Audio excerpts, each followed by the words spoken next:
విజయ్ సేతుపతి ఏస్ movie చూసి రివ్యూలు వాళ్ళు ఇష్టం వచ్చినట్టు వాళ్ళు చేస్తున్నారు. అసలు సినిమాలో కంటెంట్ ఏంటి, ఆ పాయింట్ ఏమిటి? ఇంటర్వల్కి ముందే వీళ్ళు జడ్జిల్లాగా తీర్పులు ఇచ్చేస్తూ 1.1, 9 అసలు 0 రేటింగ్ ఇచ్చిన వాళ్ళు కూడా ఉన్నారు. అసలు ఎంతవరకు న్యాయం అండి? సినిమాకు ఒక రేటింగ్ ఇవ్వాలంటే ఎవరికి ఏ అర్హత ఉందో ఆలోచించుకోవాలి కదా.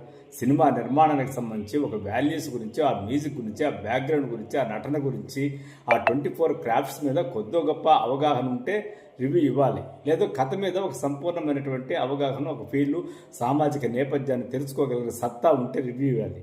అవేవి లేకుండా భయ్యా అంటూ, అయ్యా అంటూ, మామ అంటూ లేనిపోని కల్చర్ మాటలు మాట్లాడుతూ ఆ సినిమాకు రివ్యూలు ఇచ్చి, రేటింగ్లు ఇచ్చి వాటిని ఎందుకు కూని చేస్తారో మనకు అర్థమే కాదు.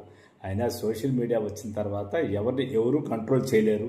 ఆ ధాటికి మంచి సినిమా అయినా బలైపోవాల్సింది. అందులో కొద్ది గొప్ప బాగుందే అనిపించిన విజయ్ సేతుపతి సినిమా ఏసు కూడా దాదాపు ఈ రివ్యూలకు బలైపోతుందని అనుకుంటున్నారు.